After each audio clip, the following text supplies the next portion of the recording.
Olivia Mercer had mastered the art of becoming invisible at Naval Air Station Oceana. At 36, her blonde hair stayed tucked beneath a simple navy cap, a stark contrast to the elaborate helmet she once wore with pride. Her piercing blue eyes, once filled with confidence as they scanned the skies at 600 knots now, deliberately avoided contact with those who saw her as nothing more than another maintenance supervisor in worn navy blue coveralls. Before we jump back in, tell us where you're tuning in from, and if this story touches you, make sure you're subscribed, because tomorrow I've saved something extra special for you. The sprawling aircraft maintenance hangar at NAS Oceana buzzed with pre-dawn activity as she arrived at 0430, her steel-toed boots clicking against concrete floors that had supported decades of naval aviation excellence.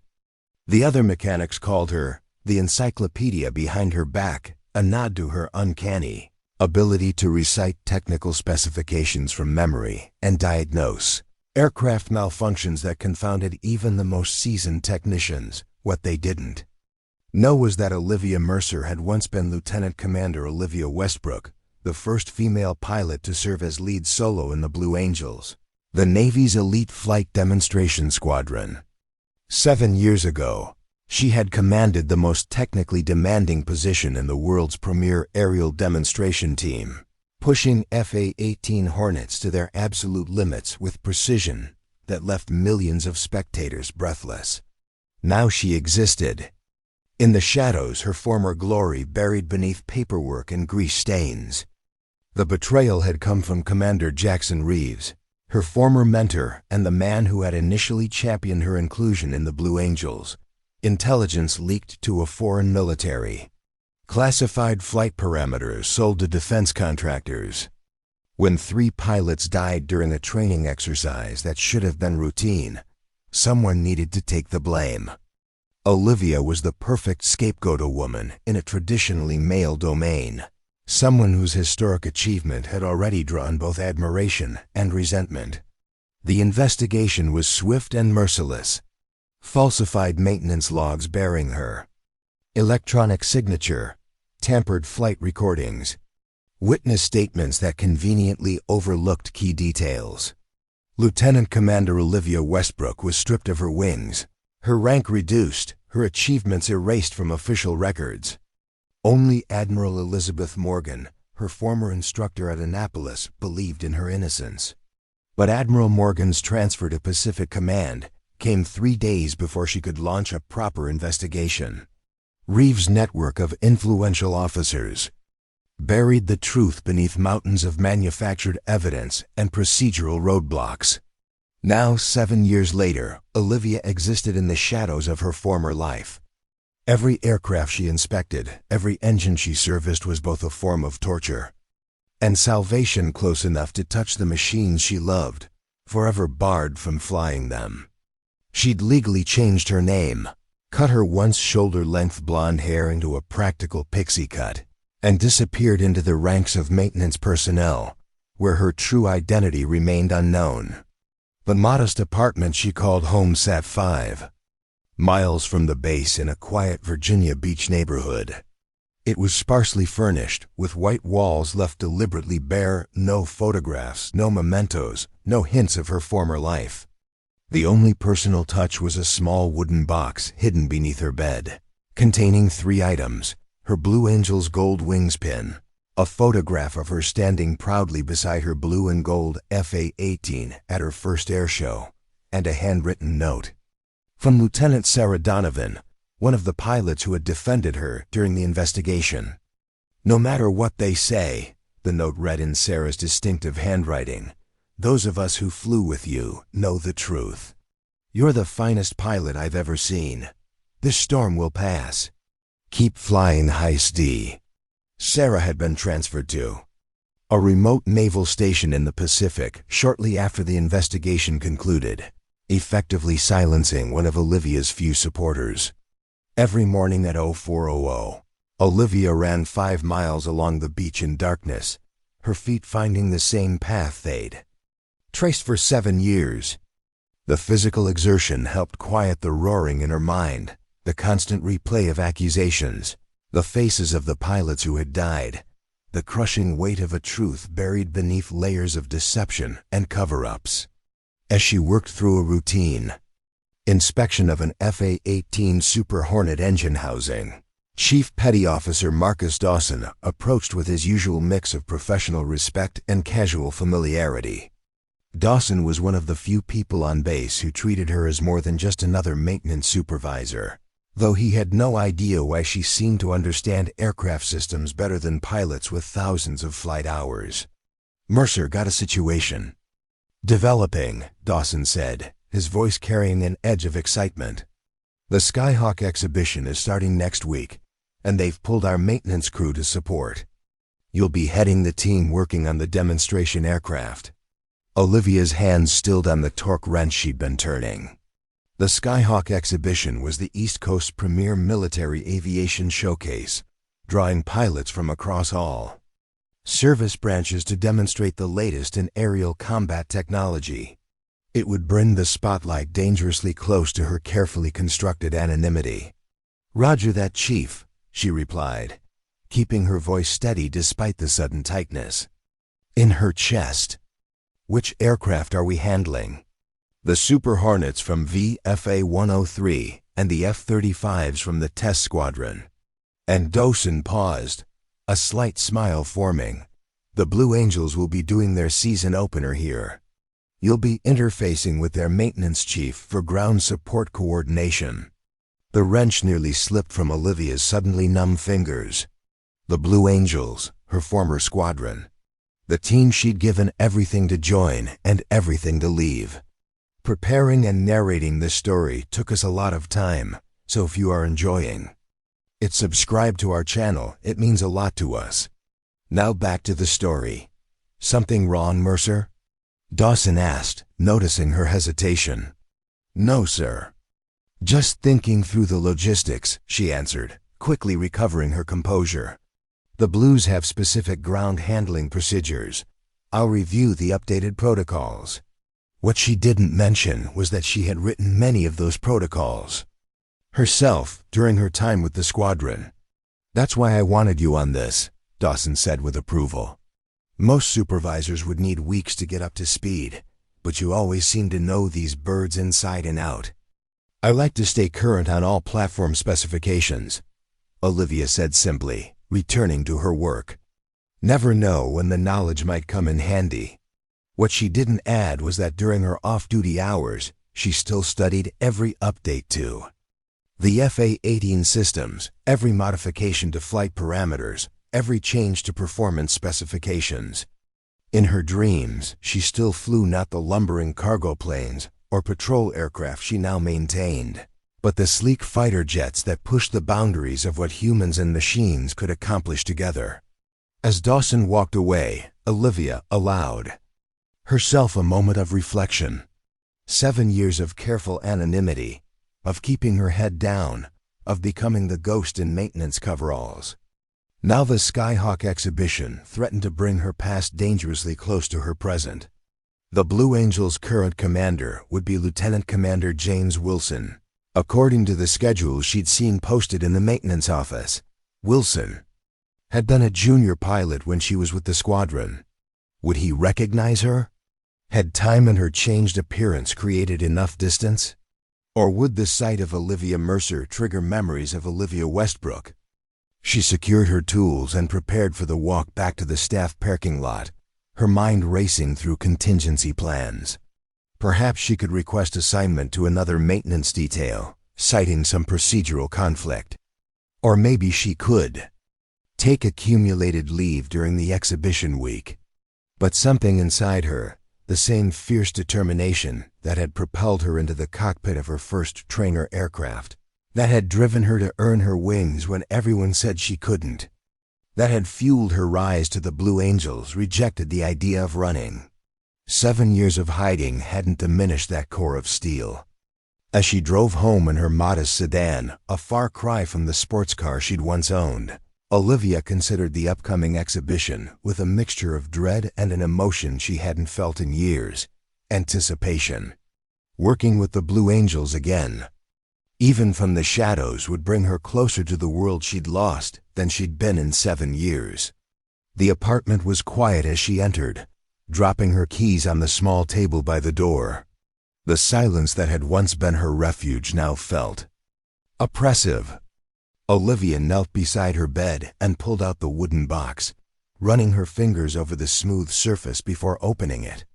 The gold wings caught the late afternoon sunlight streaming through her window, throwing gleaming reflections against the wall. She lifted the photograph, studying her younger self, Lieutenant Commander Olivia Westbrook in her blue flight suit, standing proudly beside the aircraft that represented the pinnacle of naval aviation excellence. The woman in the photo radiated confidence and purpose, qualities that had been methodically stripped away along with her rank and reputation. "Keep flying high," she whispered, echoing Sarah's words from the note she now held in her other hand. 7 years ago, Olivia had been forced to land and stay grounded.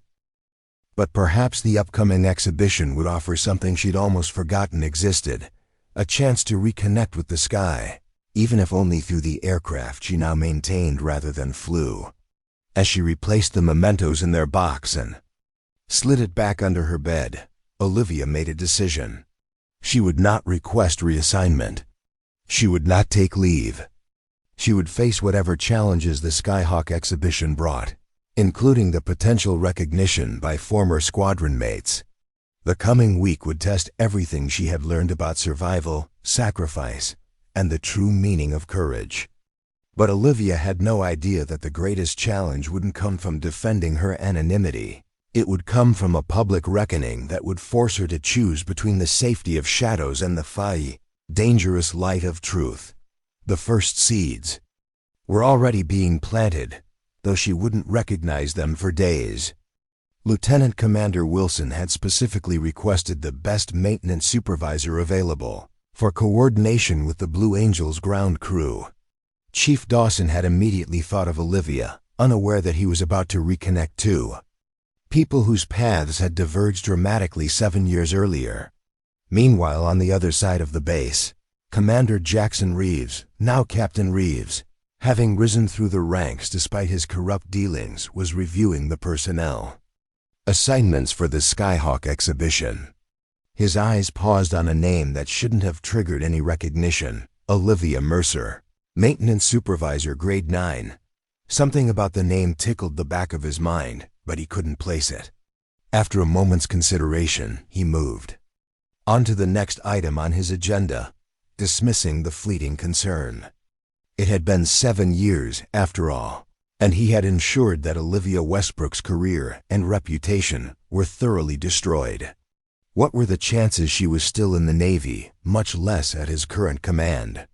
What Reeves failed to consider was that sometimes the most dangerous enemies are the ones hiding in plain sight, biding their time, waiting for the perfect moment to reveal themselves.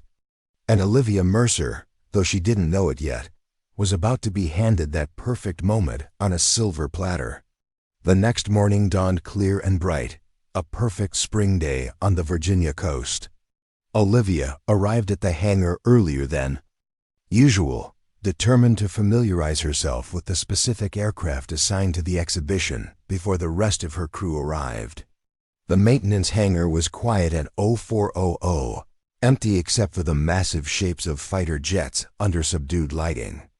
Olivia moved among them with practiced ease, her footsteps echoing in the cavernous space. She paused before an FA-18 Super Hornet, its sleek lines and aggressive stance still stirring something deep within her, even after all these years. This particular aircraft was newer than the ones she had flown, the Block 3 Super Hornet, with advanced avionics and increased range. Her fingers trailed along its fuselage, feeling the smooth surface beneath her fingertips. In another life, she would have been among the first pilots to test its capabilities, to push it to its limits against the blue sky. "You seem pretty familiar with her already." The voice startled Olivia, and she turned to find a tall, broad-shouldered man in a flight suit watching her from a few yards away. The name patch read Wilson, and the insignia identified him as the current commander of the Blue Angels. Lieutenant Commander James Wilson had grown from the eager young pilot she remembered into a man with confidence etched into every line of his face. "Just doing my pre-inspection, sir," Olivia replied, her voice carefully modulated to reveal nothing of her inner turmoil. Would he recognize her?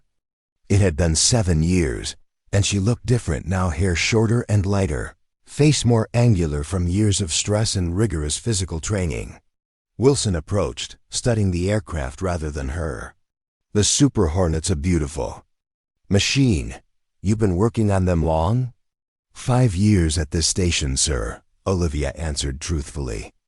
"Before that, various assignments." Wilson nodded, still not looking directly at her. "You know, you remind me of someone I used to fly with.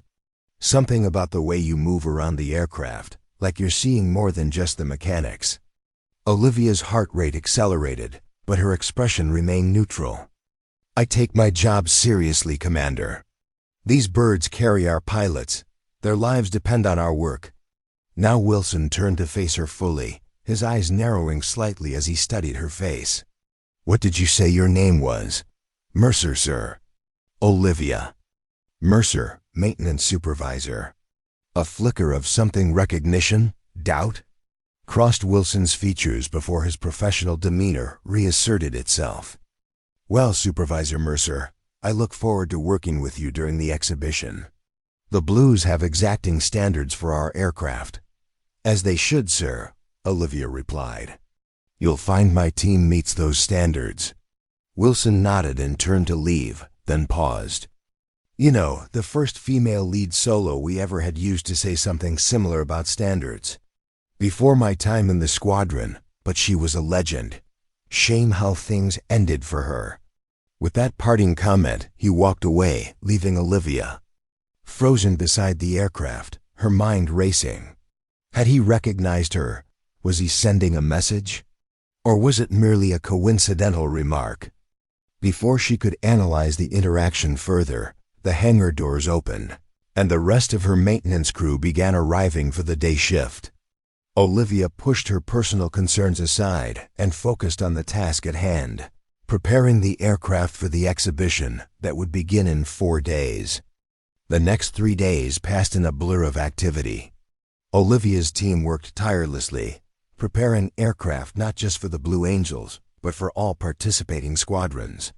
Her expertise became increasingly evident as she solved complex maintenance issues that stumped others, anticipated potential problems before they developed, and coordinated seamlessly with flight crews from multiple branches of service. Word of her exceptional performance reached Captain Reeves, who decided to personally inspect the maintenance operations on the 4th day, the final preparation before the exhibition officially began.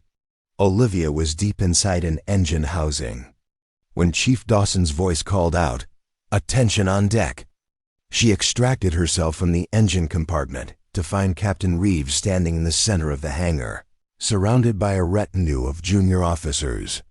7 years had added gray to his temples and weight to his frame, but his expression still carried the same cold calculation she remembered.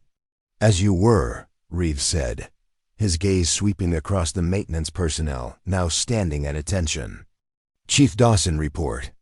While Dawson briefed the captain on their progress, Olivia kept her head down, focusing on the clipboard in her hands. If she could avoid direct interaction, perhaps. "And who is your lead supervisor for the Blue Angels?" "Aircraft?" Reeves asked, cutting through her hope of remaining unnoticed. "That would be Olivia Mercer, sir," Dawson replied, gesturing toward her. "Best damn excuse me, sir, best maintenance supervisor on the base." Reeves turned toward her, his eyes narrowing as she raised her gaze to meet his. For a moment, there was nothing, just the clinical assessment of a superior officer examining a subordinate. Then his expression changed, subtle enough that only someone looking for it would notice. The slight widening of the eyes, the momentary tensing of the jaw, the almost imperceptible step backward. He recognized her. "Supervisor Mercer," Reeves said, his voice carrying a hint of strain beneath its official tone. "Your reputation precedes." Chief Dawson speaks very highly of your technical abilities." "Thank you, sir," Olivia replied, keeping her voice steady despite the adrenaline now coursing through her system. "Just doing my job." Reeves studied her for a long moment, calculation clear in his eyes. "How long have you been at Oceana, Mercer?" 5 years, sir. And before that? "Various assignments, sir, mostly East Coast bases." Reeves nodded slowly, a predatory smile forming. "Well, it seems you found your niche here. I'll be watching your work during the exhibition with great interest." The threat beneath the professional language was clear to Olivia, though invisible to everyone else in the hangar. Reeves now knew who she was, and he saw her presence as a potential threat to the narrative he had carefully constructed 7 years ago, a narrative that had advanced his career while destroying hers.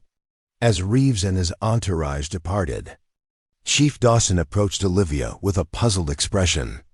"That was weird. The captain doesn't usually take such interest in maintenance personnel." "Maybe he's just being thorough for the exhibition," Olivia suggested, already planning her next move. With Reeves aware of her identity, the clock was ticking. He would not risk having her present during a high-profile event like the Skyhawk exhibition, not when there was a chance, however small, that someone else might recognize her and start asking questions about what really happened 7 years ago. Her suspicions were confirmed that evening when she received a notification on her official Navy email. Temporary reassignment to Fleet Readiness Center, Mid-Atlantic for specialized training, effective immediately. The transfer order bore Captain Reeves' digital signature. He was removing her from the exhibition, sending her far from the spotlight and the Blue Angels. He was removing her from the exhibition, sending her far from the spotlight and the Blue Angels. Olivia sat in her apartment, staring at the email on her laptop screen. She had expected something like this, but the speed of Reeves' reaction suggested more than mere caution. He was afraid of what might happen if she remained at Oceana during the exhibition, afraid of the questions that might arise, afraid of the truth she still carried. For 7 years, she had accepted her fate, had built a new life in the shadows of her former glory. The path of least resistance would be to accept this reassignment, to continue hiding, to let Reeves win again. It was the safe choice, the prudent choice. But as she glanced at the wooden box containing her Blue Angel's wings, something shifted inside her. 7 years ago, she had been caught unprepared, blindsided by betrayal from someone she trusted. This time, she could see the attack coming. Olivia closed her laptop and picked up her phone, scrolling through contacts until she found the number she needed. "Blue Angel 5, this is Tower.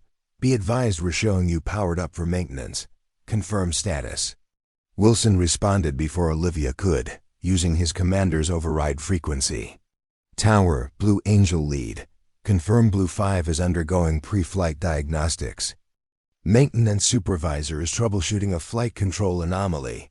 Will advise when complete." "Roger, Blue Angel lead. Standing by." Olivia continued her preparations, every switch, every system check bringing her closer to the moment of truth. The plan was simple in concept, audacious in execution.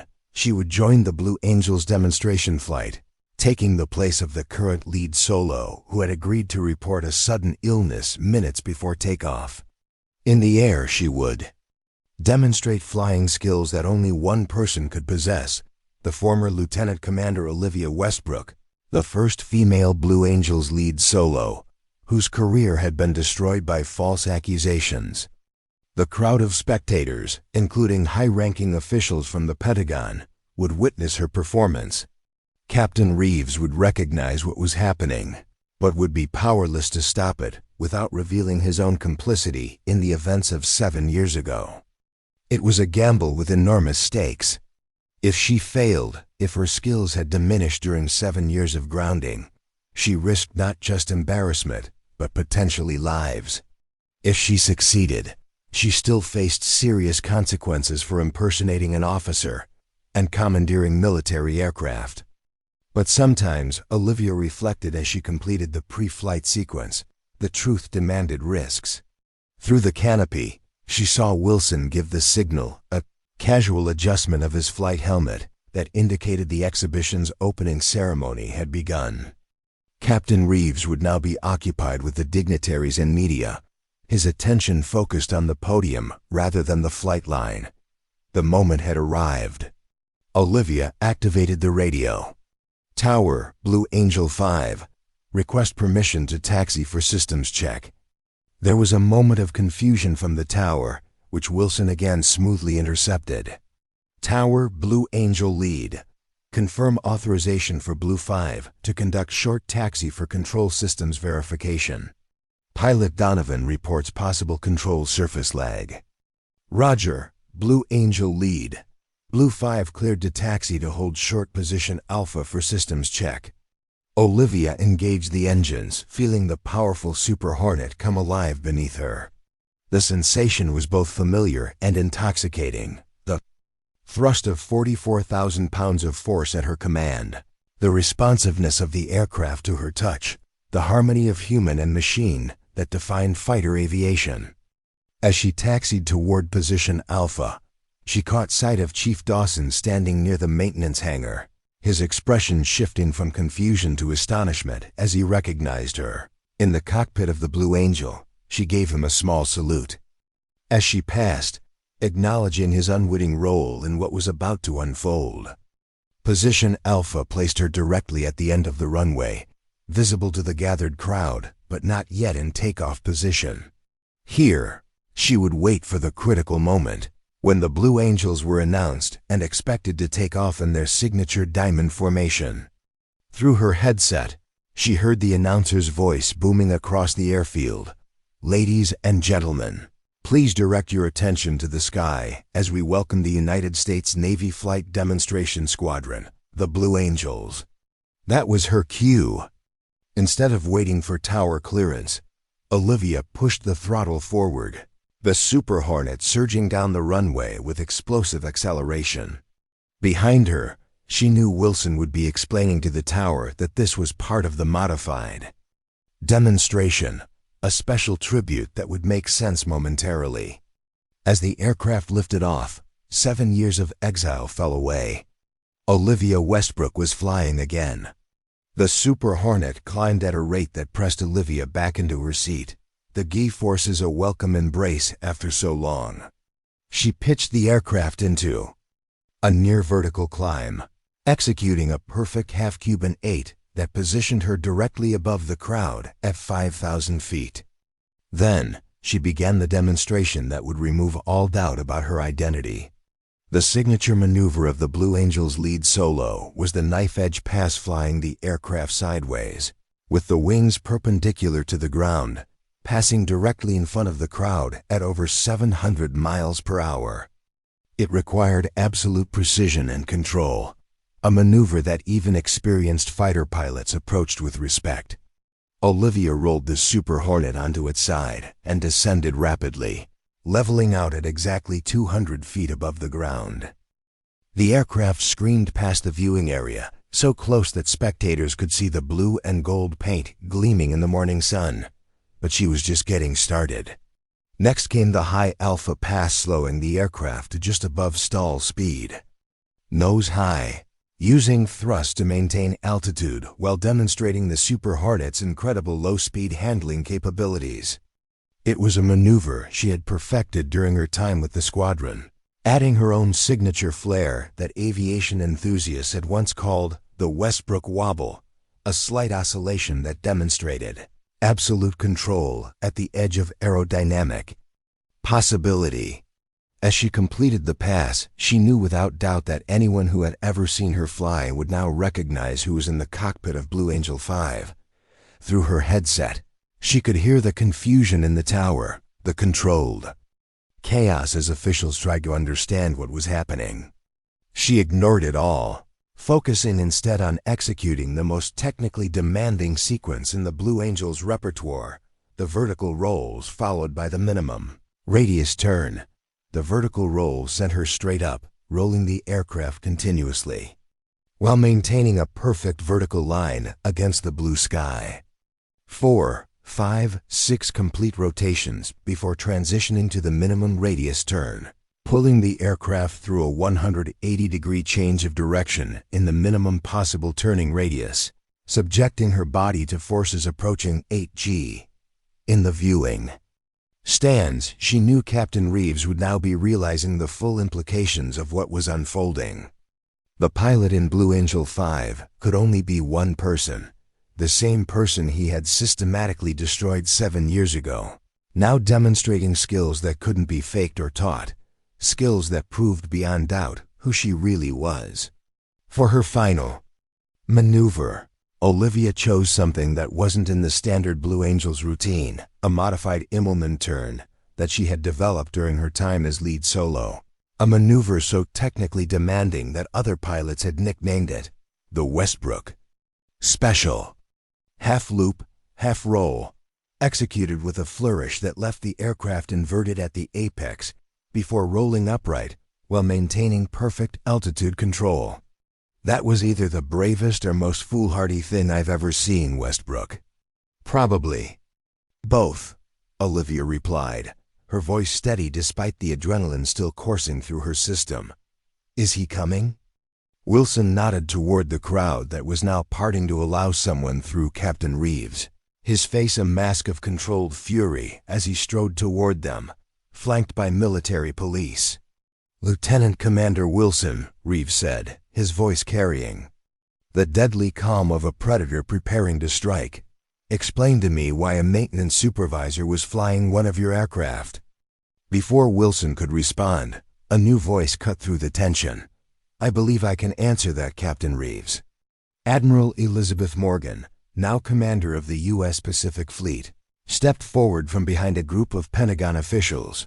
Her presence was unexpected. She wasn't on the official guest list for the exhibition. Admiral Morgan, Reeves said, his composure slipping momentarily. This is an internal squadron matter. A civilian has illegally. That's not a civilian. Captain, Admiral Morgan interrupted, her voice carrying the authority of her 4 stars. That's Lieutenant Commander Olivia Westbrook, and based on what I just witnessed, she's still the finest pilot in the Blue Angels' history. Reeves blanched, his careful calculations visibly crumbling as Admiral Morgan continued. 7 years ago, I was transferred before I could complete my investigation into the accusations against Commander Westbrook. How convenient that transfer was in retrospect, but I never closed the case, Captain. I merely took it with me. Morgan turned to address the gathered crowd, her voice carrying across the flight line. What you just witnessed was not just an unauthorized flight. It was evidence. The maneuvers executed by Commander Westbrook are unique to her flying style, documented in hundreds of videos from her time with the Blues. They prove beyond doubt who was in that cockpit, and they raise serious questions about the events of 7 years ago. Turning back to Reeves, Morgan's expression hardened. Questions that will now be answered in a proper investigation, Captain. One that I will personally oversee. Reeves' hand moved instinctively toward his sidearm, a motion so subtle that only those closest to him noticed. But before he could act, military police officers, responding not to his orders, but to a signal from Admiral Morgan, moved to flank him. Captain Jackson Reeves, Morgan stated formally, you are hereby relieved of duty pending investigation into charges of falsification of evidence, conspiracy, and conduct unbecoming an officer. As the MPs led Reeves away, Olivia stood perfectly still, the reality of what had just occurred washing over her in waves. 7 years of exile, of hiding, of silent suffering, culminating in these few extraordinary minutes. Admiral Morgan approached, her professional decorum momentarily set aside as she placed a hand on Olivia's shoulder. It took too long, Commander. For that, I am truly sorry. Olivia nodded, words momentarily beyond her capacity as emotions threatened to overwhelm her. Carefully maintained composure. The investigation will take time, Morgan continued, but based on evidence my team has been gathering for years, combined with what you've demonstrated today, I have no doubt about the outcome. The Admiral reached into her uniform pocket and withdrew a small case, opening it to reveal a set of gold wings, not the Blue Angel's wings that Olivia had kept hidden for 7 years, but standard naval aviator wings, symbolizing the official recognition of her status. "Consider these temporary, Commander," Morgan said as she pinned the wings to Olivia's maintenance coveralls, an incongruous but powerful image. "Your Blue Angel's wings and rank will be restored when the investigation concludes. In the meantime, you're hereby reinstated to active flight status, effective immediately." The crowd, which had been watching in stunned silence, erupted in spontaneous applause led by Chief Dawson and the maintenance crew who had worked alongside Olivia for years without knowing her true identity. As the applause washed over her, Olivia felt something she had almost forgotten existed, the sensation of standing in the light rather than hiding in shadows, of being recognized for who she truly was rather than who circumstances had forced her to become. 7 years ago, betrayal and lies had grounded her, had clipped her wings and silenced her voice. Today, through a combination of extraordinary skill, calculated risk, and unwavering courage, she had reclaimed her place in the sky. Olivia woke before dawn the day after her dramatic flight, her mind racing with the whirlwind of events that had transpired. The small apartment that had been her refuge now felt like a transitional space, a cocoon she was preparing to leave behind. As she made coffee, her phone buzzed with messages from people who had witnessed yesterday's demonstration, colleagues who were just learning her true identity, and journalists seeking exclusive interviews. The most important message came from Admiral Morgan, 0800 hours, Base Commander's office. "Wear your flight suit." The flight suit. Olivia opened her closet and pulled out a sealed garment bag she hadn't touched in 7 years. Inside was her naval aviator's flight suit, not the blue and gold of the demonstration team, but the standard olive green worn by Navy pilots. She had kept it, unable to part with this last tangible connection to her former life, even when holding onto it risked exposure. As she slipped it on, the material felt both foreign and intimately familiar against her skin. 7 years of running, 5 miles every morning, and maintaining a rigorous fitness regimen meant the suit still fit perfectly. She attached the wings Admiral Morgan had given her the day before, straightened her shoulders, and looked in the mirror. Lieutenant Commander Olivia Westbrook gazed back at her, resurrected from the ashes of a destroyed career. The drive to the base was surreal. Yesterday, she had entered as maintenance supervisor Olivia Mercer, anonymous and unnoticed. Today, she drove through the gate as Lieutenant Commander Westbrook, her ID hastily updated by Admiral Morgan's staff, her arrival, generating double takes and salutes from personnel who had barely acknowledged her existence for years. Admiral Morgan stood among them, her 4-star rank ensuring she was the center of gravity in any military gathering. "Commander Westbrook," Morgan greeted her formally, though her eyes held warmth that belied the official tone. "Right on time." "As always." "Admiral," Olivia responded with a crisp salute, the gesture automatic despite the years away from active duty. "Before we begin the official proceedings," Morgan said, "there's something you should see." She handed Olivia a tablet displaying a news website. The headline made her breath catch. "Blue Angel rises. Disgraced naval aviator vindicates herself in spectacular flight." Below was a photograph of Olivia climbing down from the Blue Angel's cockpit, her face clearly visible, alongside an older image of her in her Blue Angel's uniform from 7 years ago. "The story's everywhere," Morgan explained. "Over 10 million views of the video since yesterday. Your flight has become something of a sensation." "I didn't do it for publicity," Olivia said quietly.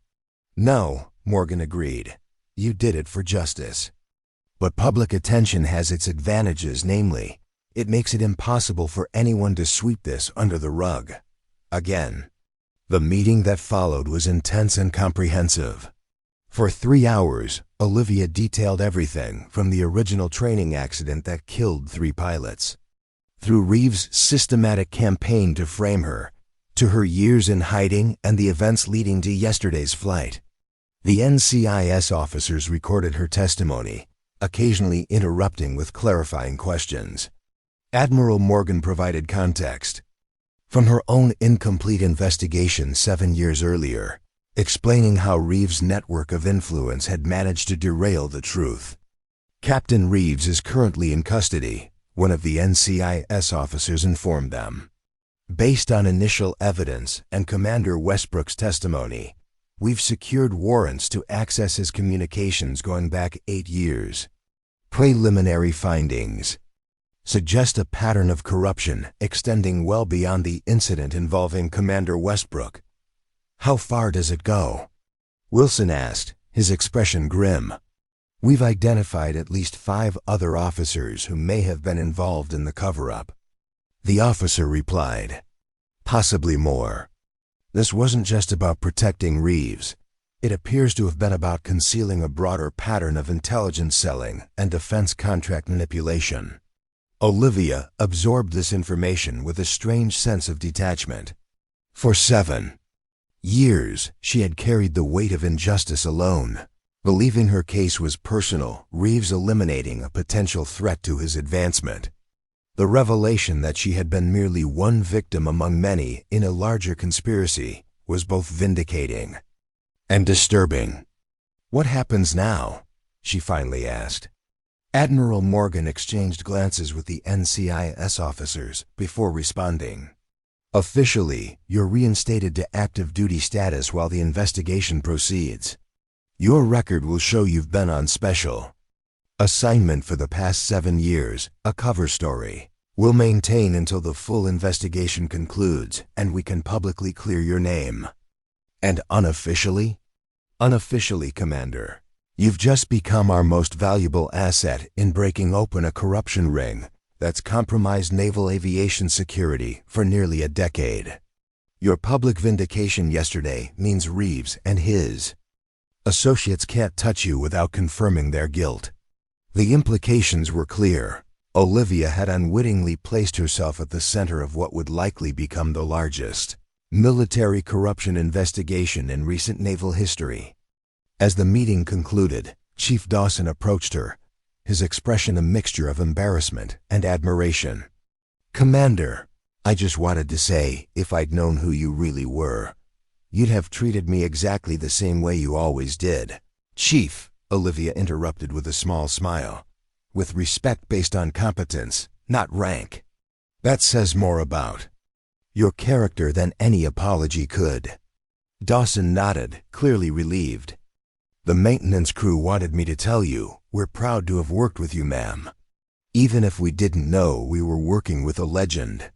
I was never a legend, Chief, just a pilot who loved to fly. With all due respect, Commander. Dawson replied with a grin. You might want to check social media before making that claim. #BlueAngelRises is trending worldwide. After Dawson departed, Lieutenant Sarah Donovan lingered, waiting until they were alone before speaking. I kept looking for you, she said quietly. After the court-martial, I couldn't believe you'd just disappear.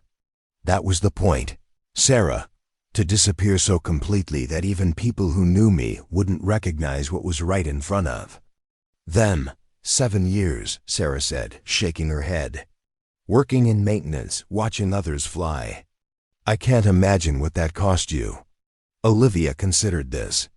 It taught me something important, that who I am isn't defined by a uniform or a rank or even by flying. Those things are part of me, but they're not all of me. Still, Sarah replied, it's good to have you back where you belong. The blues haven't been the same without you. Before Olivia could respond, Admiral Morgan returned, her expression now all business. Commander Westbrook, a word in private. When they were alone, Morgan's professional demeanor softened slightly. The next few weeks will be challenging, Olivia. The investigation, the media attention, the eventual hearings, it's going to be intense. I understand, Admiral. There's also the matter of your future assignment. Once your name is officially cleared, you'll have options. The Blue Angels would take you back in a heartbeat. Wilson has already made that clear. Or you could return to a regular squadron, perhaps even take command. Olivia hadn't allowed herself to think that far ahead. For 7 years, survival had been her only goal, maintaining her cover, avoiding detection, finding what small satisfactions she could in her diminished circumstances. The possibility of choice, of a future where she could fly again without constraints, was almost overwhelming. "I need time to consider my options, Admiral," Morgan nodded. "Of course, but there's one more thing you should know." She hesitated, uncharacteristically uncertain. "Your demonstration flight yesterday wasn't just seen by the crowd at Oceana. It was live-streamed as part of the exhibition coverage. Someone else saw it, someone who's been looking for you almost as long as I have." She handed Olivia a handwritten note on official Pentagon stationery. The message was brief, but its impact was seismic. "She flies like her mother. Tell her I never stopped searching. Admiral J. Westbrook, Ret." Olivia's hand trembled as she read the note again. Her father, the man she had cut contact with. After the court-martial, believing his silence during her ordeal represented abandonment, had been searching for her. "He's here, in Virginia Beach," Morgan added softly. "Arrived this morning on the first available flight. He's waiting whenever you're ready." The reunion with her father took place that evening at a small beachfront restaurant far from the base. Admiral James Westbrook, retired, was thinner than Olivia remembered. His once dark hair now completely silver, his face more lined. But his eyes, the same piercing blue that she had inherited, were unchanged. They sat in silence for several long moments, the weight of 7 years of separation hanging between them. "You disappeared completely," he finally said, his voice rougher. Then she recalled. "Changed your name, your appearance. Even your personnel file was altered. I tried every connection I had, called in every favor owed, but you were gone."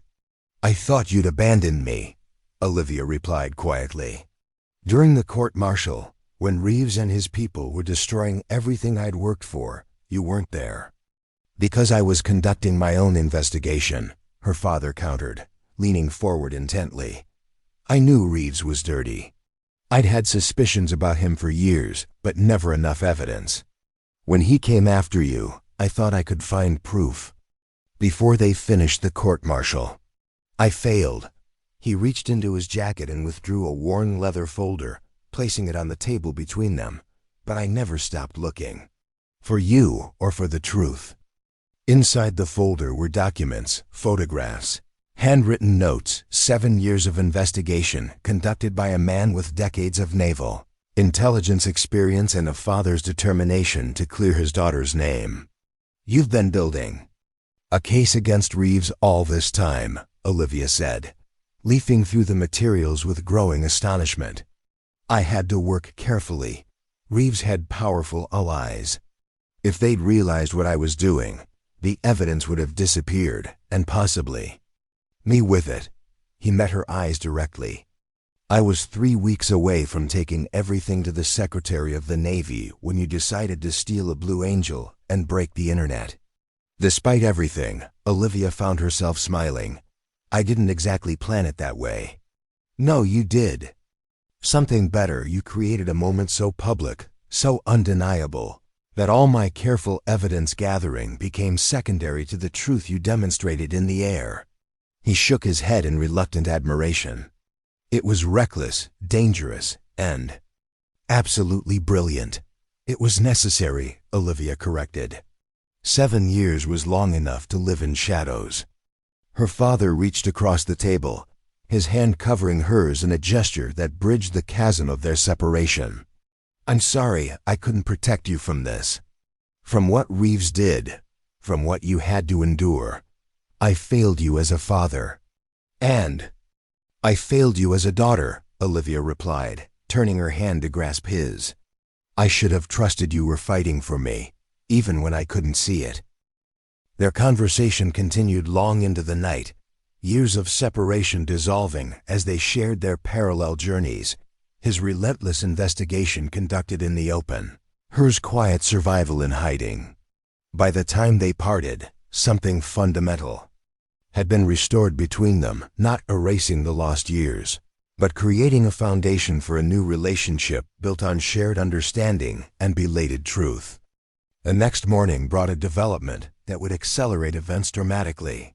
The media coverage of Olivia's flight had reached far beyond aviation enthusiasts, capturing public imagination as a story of injustice and spectacular vindication.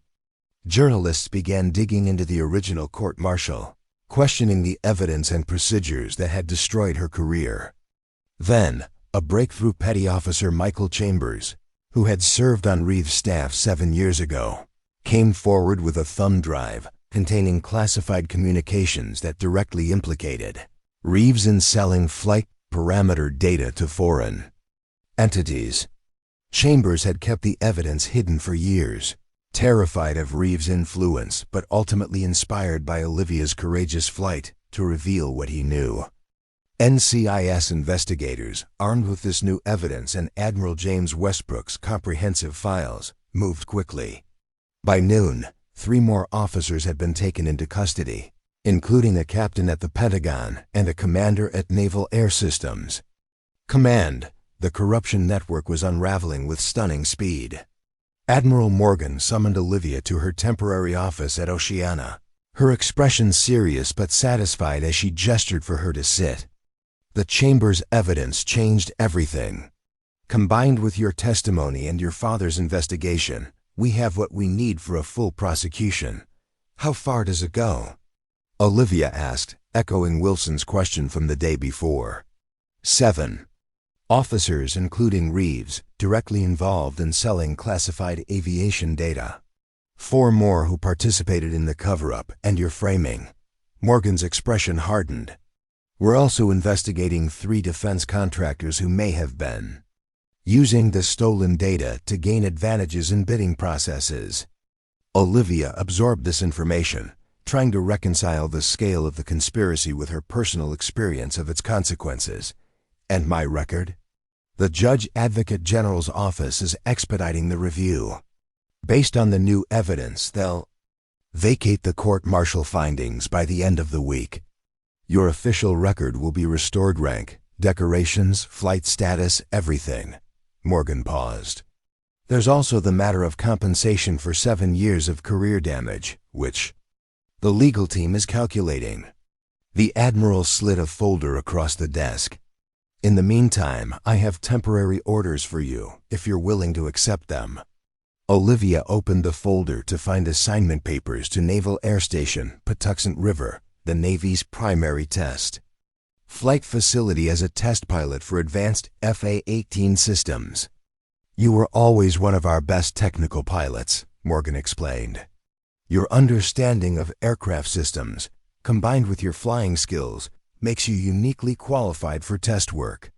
Plus, Pox River is far enough from Oceana to give you some space from the media circus that's developing here. The offer was tempting, a chance to fly the Navy's most advanced aircraft, to help shape the future of naval aviation through testing and development. It was a prestigious assignment that acknowledged her skills while providing a sanctuary from the growing public attention. There's something else you should consider, Morgan added when Olivia didn't immediately respond. The Blue Angels current season concludes in 3 months. Wilson has already mentioned that they'll need a new lead solo for next year. The position would be yours if you want it. The Blue Angels, her former team, the position that had represented the pinnacle of her career before Reeves destroyed it. Returning would complete the circle, definitively erase the stain on her reputation. It would be the ultimate vindication. Yet something in Olivia hesitated, recognizing that returning to her former position would in some ways mean allowing her past to define her future. 7 years in the shadows had changed her, had given her perspective that couldn't be unlearned. I need time to decide, she said finally. Morgan nodded, understanding the weight of the choice. Of course. The test pilot position gives you that time a temporary assignment while you consider your long-term options.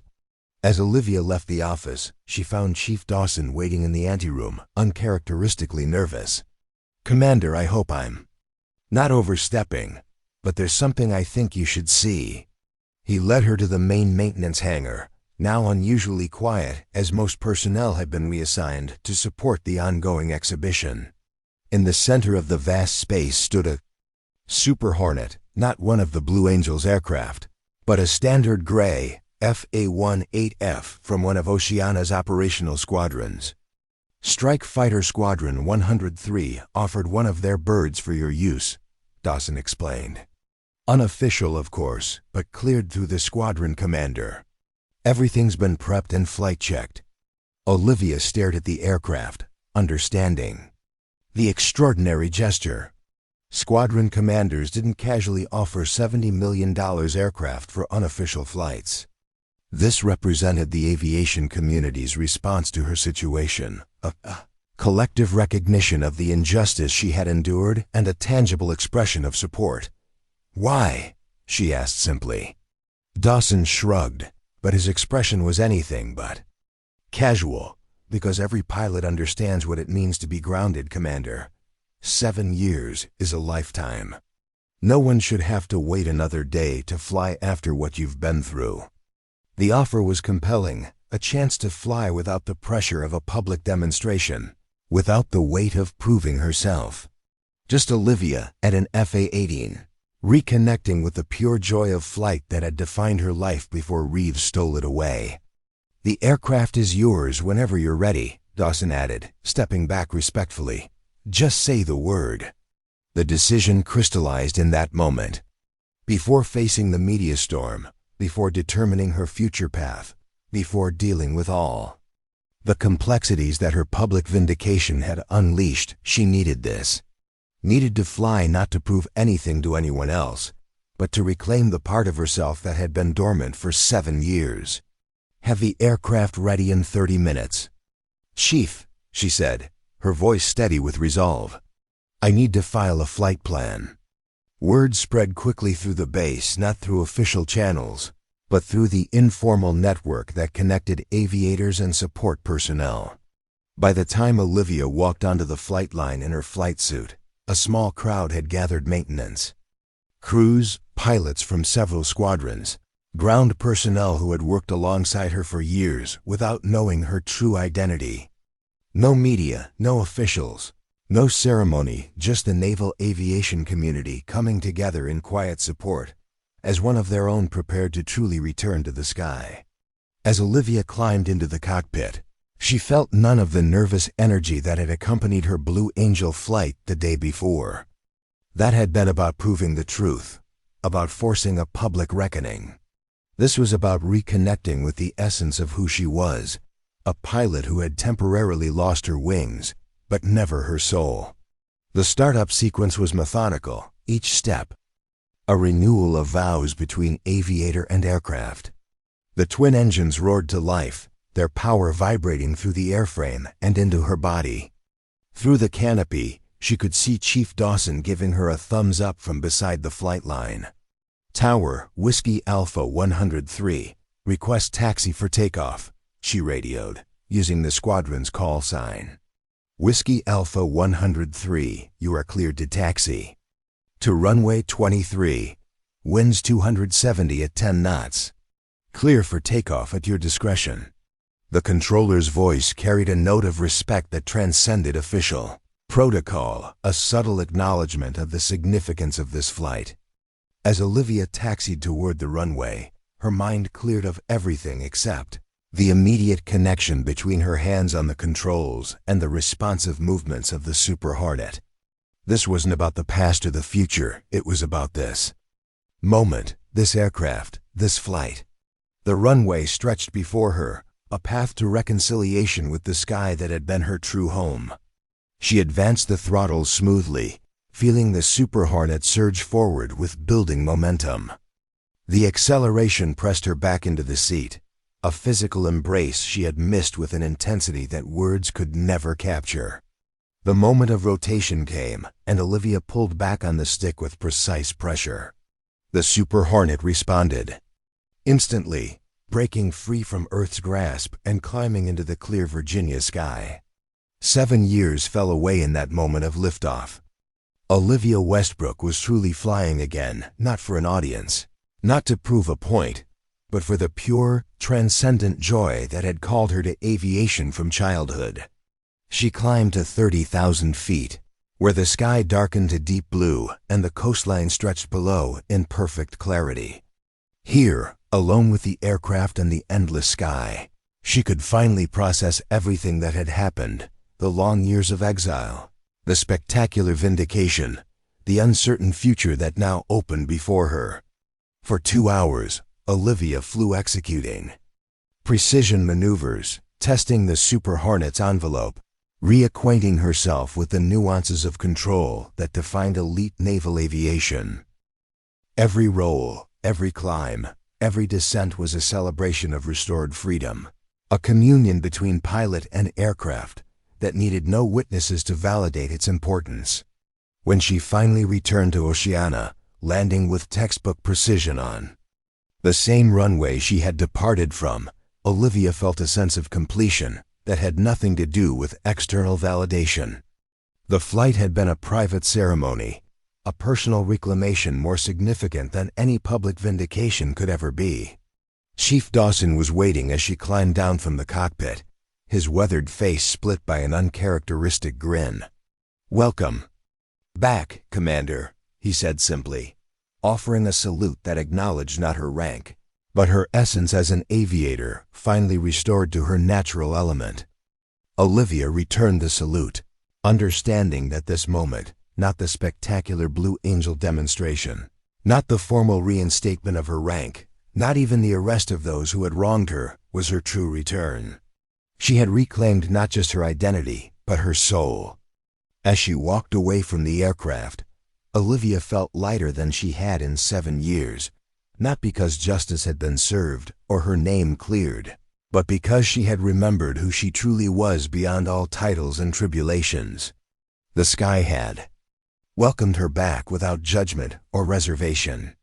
Everything else, the investigation, the media attention, the decisions about her future, could wait. For now, it was enough to have flown again, not as a statement or a protest or a proof, but simply as an aviator reconnecting with the infinite blue that had always been her truest home. 2 weeks after her private flight, Olivia stood before the Naval Board of Inquiry in a wood-paneled hearing room at the Pentagon. Her dress whites felt both familiar and strange after years in maintenance coveralls. The 5 admirals seated behind the imposing mahogany table represented the highest levels of naval leadership, their collective gaze fixed on her with expressions ranging from skepticism to open support. Admiral Morgan sat to one side, not part of the formal board, but present as both witness and advocate. Captain Reeves and his co-conspirators were notably absent, their cases now proceeding through separate criminal proceedings that would likely end in dishonorable discharges and federal prison sentences. Lieutenant Commander Westbrook began. "Admiral Hayes, the board's senior member, we've reviewed the extensive evidence concerning the events of 7 years ago, including the newly revealed communications and sworn testimonies.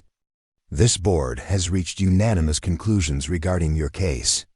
Olivia stood at perfect attention, her face betraying none of the emotions churning beneath her composed exterior. 7 years of practiced stoicism served her well in this moment of reckoning. "The findings of the original court-martial are hereby vacated in their entirety," Hayes continued, reading from the official document before him. "All charges against you are dismissed. Your record will be expunged of any negative findings and restored to reflect your actual service and accomplishments." A pause during which Olivia maintained her rigid posture despite the wave of vindication washing through her. "Furthermore, this board recognizes that your career progression was unjustly interrupted. Therefore, you are hereby promoted to the rank of commander, with all back pay and benefits calculated accordingly." Admiral Hayes set aside the formal document and looked directly at Olivia, his official demeanor softening slightly. "Commander Westbrook, on behalf of the United States Navy, I extend our profound apology for the injustice you have endured. No words can restore the 7 years taken from you, but we hope this formal acknowledgement begins to address the wrong that was done." Olivia allowed herself a small nod, accepting the apology without revealing the complex emotions it evoked. Vindication was supposed to feel triumphant, wasn't it? Instead, she felt a curious emptiness, as if official recognition, however complete, couldn't fill the void created by 7 years of exile. "Thank you, Admiral," she replied, her voice steady. "I appreciate the board's thoroughness in reviewing my case." "There is one additional matter," Hayes added. "In light of the extraordinary circumstances and your demonstrated commitment to naval aviation, this board is prepared to offer you your choice of assignment. Blue Angels, test pilot duty, squadron command name your preference, and we will make it happen." The offer hung in the air between them, a blank check meant to compensate for years of injustice, a gesture that acknowledged no official action could truly make her whole. Olivia had anticipated this moment, had spent nights weighing options and possibilities, yet still found herself hesitating before these 5 admirals awaiting her response. "With respect, Admiral, I would like to request 48 hours to consider my options before providing my decision." Hayes nodded, perhaps relieved not to have to immediately implement whatever request she might make. "Granted, Commander. Report back to this board at 0900 Thursday with your decision." As the hearing concluded, Olivia found herself surrounded by well-wishers, officers who had known her before, colleagues who had worked with her during her years in maintenance, and several pilots from the Blue Angels who had flown in specifically for the hearing. Admiral Morgan approached last, waiting until the others had dispersed before speaking. "Congratulations, Commander. Though I suspect that word feels inadequate under the circumstances." "It does feel insufficient," Olivia admitted. 7 years of my life reduced to an apology and a promotion. "And a blank check for your future," Morgan reminded her. "Don't underestimate the significance of that offer. The board is giving you what few naval officers ever receive: complete freedom to chart your own course." "That's what I need to figure out," Olivia replied. "What course I actually want to chart." Morgan studied her with the perceptive gaze that had made her an effective leader. "You don't seem as relieved as I expected. Victory not as sweet as anticipated?" "It's not that." Olivia searched for words to express the complicated emotions she was experiencing. "The vindication matters. The truth matters. But I've realized something over these past weeks. I'm not the same person who was wrongfully accused 7 years ago. That Lieutenant Commander Westbrook was defined by her ambition, by being the first and the best. I'm someone else now. Someone who spent 7 years learning lessons most naval officers never have the opportunity to learn." Morgan observed. "About perspective. About what matters beyond rank and recognition." "Exactly." Olivia felt a surge of relief that Morgan understood. "The Navy is offering me everything the old Olivia Westbrook would have wanted. I'm just not sure if that's what the current Olivia Westbrook needs." Morgan's smile held a wisdom born of her own long career navigating the complexities of military service. "Then perhaps that's what these 48 hours are really for: not deciding between assignments, but reconciling who you were with who you've become." The conversation stayed with Olivia as she left the Pentagon, declining several invitations to celebratory dinners in favor of solitude. Her father, understanding her need for space, had simply hugged her tightly before departing for his hotel, promising to support whatever decision she made. Instead of returning to her temporary quarters at Naval Station Anacostia, Olivia found herself driving toward the National Mall. The early evening was clear and mild, with spring flowers blooming along the pathways where tourists and locals strolled beneath the watchful gaze of monuments to American ideals and heroes. She walked without conscious destination until she found herself standing before the Women in Military Service for America Memorial. The elegant structure, with its curved retaining wall and reflecting pool, honored women who had served in all branches of the U.S. military throughout history.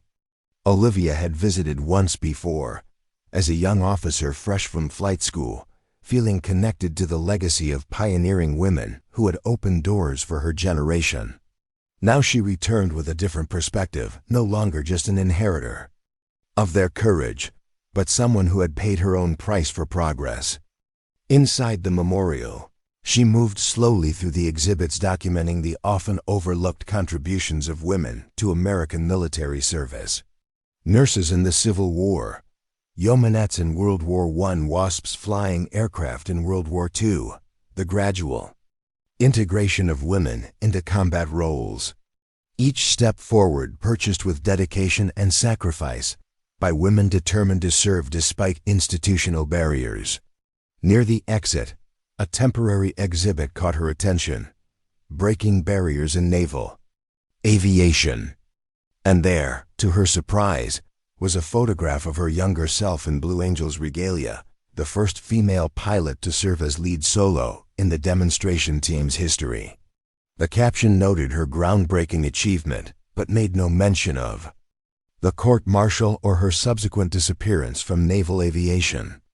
It was as if her story had been frozen in that moment of triumph, the complicated aftermath deemed too controversial for public consumption. As she stared at the image of her former self, Olivia realized something important. Her story didn't belong solely to her. It was part of a larger narrative about progress, resistance, injustice, and perseverance that stretched back generations and would continue long after her personal choices were forgotten. "That doesn't surprise me in the slightest," Morgan replied. "Stories matter, Olivia. Symbols matter. You've become both a story of resilience and a symbol of principled leadership." Olivia had never sought to become a symbol, had never imagined that her personal choices would resonate so deeply with officers she'd never met. It was a responsibility she hadn't anticipated, but one she now recognized she couldn't decline. "The secretary will be pleased," Morgan continued, reaching for her phone. "He's prepared to make the announcement before today's graduation ceremony. The formal promotion will follow next month at the Pentagon."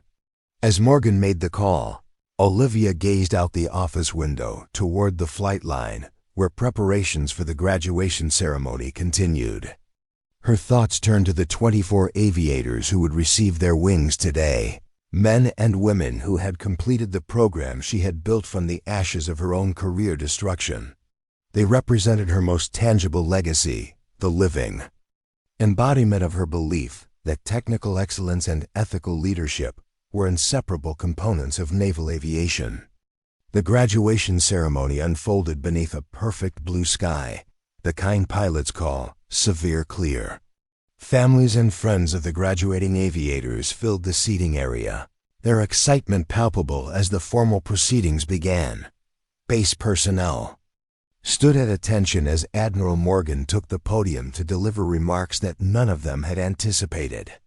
"Before we proceed with today's graduation, I have an announcement of significant importance to naval aviation," Morgan began, her voice carrying across the assembly. "The Secretary of the Navy has authorized me to announce the promotion of Commander Olivia Westbrook to the rank of Rear Admiral, effective next month when she will assume duties as Director of Naval Aviation Training for the United States Navy." A murmur rippled through the crowd, followed by spontaneous applause that built into sustained ovation. The graduating aviators, seated in the front row, rose to their feet in unison, their applause more enthusiastic than protocol would typically allow.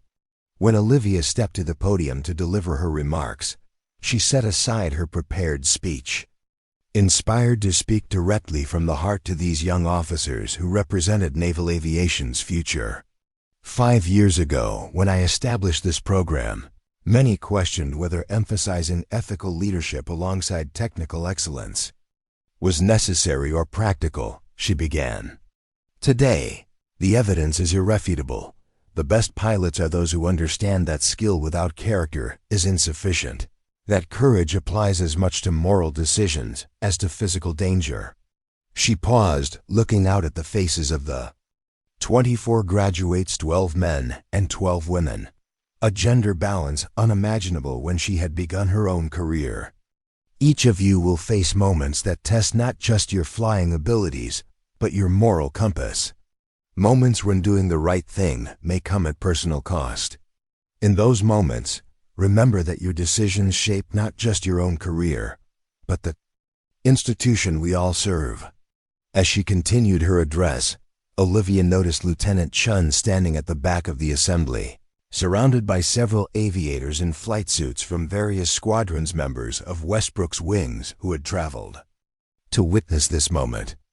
Their presence underscored the ripple effect of her choices, the unseen impact that extended far beyond her immediate sphere of influence.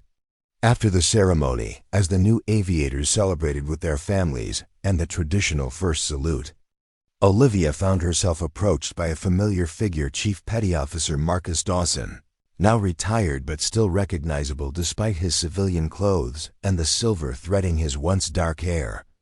"Chief Dawson," she greeted him warmly. "I didn't know you were here." "Wouldn't have missed it, Admiral," he replied with a smile, the new rank coming naturally to him despite its unofficial status until the formal promotion. "My nephew is one of your graduates, Lieutenant Ryan Dawson." The F-35 specialist, Olivia recalled immediately. "Exceptional situational awareness. One of our top performers." Dawson nodded, pride evident in his expression. "He talks about your program constantly. Says it's changed how he thinks about being an aviator. That means a great deal coming." "From a Dawson," Olivia replied sincerely. "Your family has a distinguished history in naval aviation." "Speaking of history," Dawson said, his expression growing more serious, "there's someone else here who wanted to see you today. He's been waiting for the right moment." He gestured toward a man standing near the edge of the ceremony area, an older gentleman in a wheelchair, his frail appearance belying the strength still evident in his eyes. With a shock of recognition, Olivia realized it was Lieutenant Marcus Torres, one of the pilots who had died in the training accident engineered by Reeves, the accident that had led to her court-martial. Except he hadn't died. Somehow, against all reports, Marcus Torres was alive. Olivia crossed to him quickly, kneeling beside the wheelchair to bring herself to eye level with this ghost from her past. "Lieutenant Torres," she said, her voice barely steady. "They told me you were killed in the crash." Torres smiled wryly, gesturing to his legs. "Nearly was. Spent 2 years in a coma, woke up paralyzed from the waist down. By then, your court martial was over, you had disappeared, and Reeves had made sure all records of the incident were classified. But why didn't anyone tell me you had survived when the investigation was reopened?" Olivia asked, still struggling to reconcile his presence with the grief she had carried for 12 years. "Because I asked them not to," Torres replied simply. "I was still piecing together my own memories, undergoing cognitive therapy, trying to make sense of what had happened. When I was finally ready to testify about what I remembered, Reeves ordering us to fly into coordinates that didn't match our briefing, you had already vindicated yourself more effectively than my testimony ever could." He reached out, clasping her hand with surprising strength. "I followed everything you've done since then. The training program, the protocols, the Blue Angels partnership. You've transformed personal tragedy into something remarkable." Olivia felt tears threatening, the first she had allowed herself in many years. Torres had been her wingman during that fateful mission, a pilot she had personally selected for her squadron because of his exceptional skill and unwavering integrity.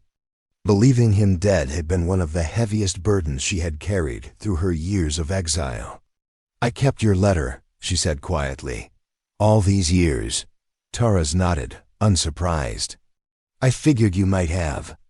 I meant every word of it, you No, the best pilot any of us had ever flown with. Still true from what I've seen. As they talked, filling in the 12-year gap in their shared history, Olivia realized that Tara's survival represented something profound, not just a personal joy at finding a friend alive whom she had mourned as dead, but a larger truth about how stories continue beyond their apparent endings, how consequences ripple outward in unexpected ways. The day concluded with a tradition unique to Olivia's program, a sunset formation flight by the graduating aviators, executing not a standard military pattern, but a sequence she had designed to symbolize the program's core principles. Precision, representing technical excellence. Adaptation, representing flexibility. Support, representing teamwork. Integrity, representing the moral foundation underlying all the rest. As she watched the formation against the deepening sunset, Admiral Morgan joined her on the observation platform. "They fly beautifully," Morgan commented. "A testament to your program." "They fly with purpose," Olivia corrected gently. "That's what matters most." "Speaking of purpose," Morgan said, "have you thought about what you want to accomplish in your new position? Director of Naval Aviation Training gives you unprecedented influence over the future of naval aviation." Olivia had indeed been contemplating this question since accepting the promotion. The position offered an opportunity to institutionalize the principles she had championed at Pensacola, to ensure they became permanent features of naval aviation. Culture rather than initiatives associated with a single remarkable officer. "I want to create something that outlasts me," she said finally. "Programs can be changed, protocols can be amended, but culture, that's what truly determines how an institution functions. I want to help shape a culture where both excellence and ethics are so deeply embedded that they become inseparable from what it means to be a naval aviator." Morgan nodded approvingly. "Ambitious, but if anyone can accomplish it, you can."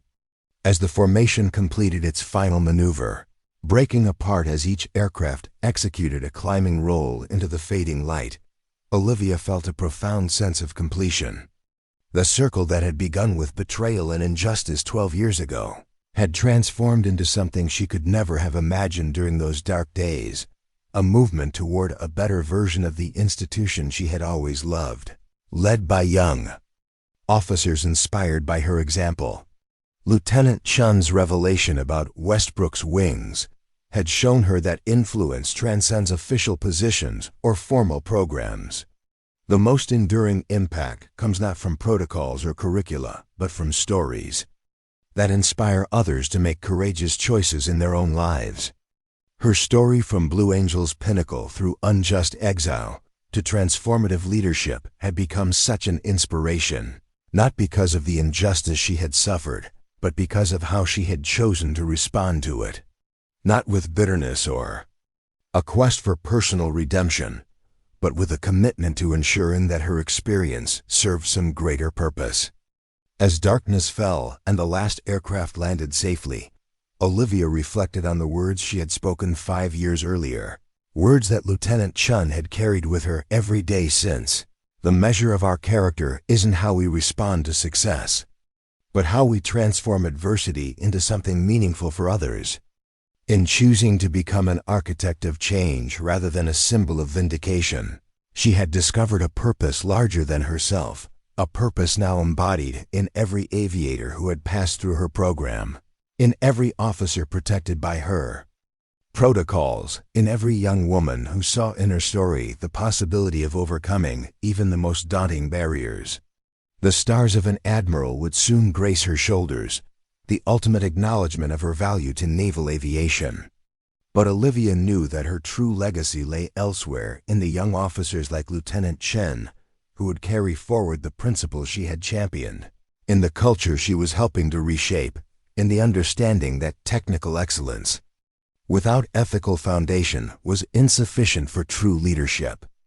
As she turned to leave the observation platform, Olivia caught sight of a formation of lights moving across the darkening sky, the Blue Angels, performing a night practice for their upcoming show season, their precision silhouettes visible against the stars. Among them flew the aircraft designated as Blue Angel 5, the lead solo position she had once held, now occupied by an aviator who had graduated from her program 2 years earlier. The symmetry was perfect, her past and future converging in that precise formation against the infinite sky. What had begun as personal tragedy had evolved into institutional transformation. What had been taken from her had been repaid 1,000-fold in the opportunity to shape naval aviation's future. In the end, Olivia Westbrook had not just reclaimed her place in the sky, she had expanded the horizon for all who would follow, creating pathways for naval aviators to soar with both skill and integrity for generations to come. That, she reflected, as the Blue Angels disappeared into the distance, was the truest vindication of all. Up next, you've got 2 more standout stories right on your screen. If this one hit the mark, you won't want to pass these up. Just click and check them out. And don't forget to subscribe and turn on the notification bell so you don't miss any upload from us.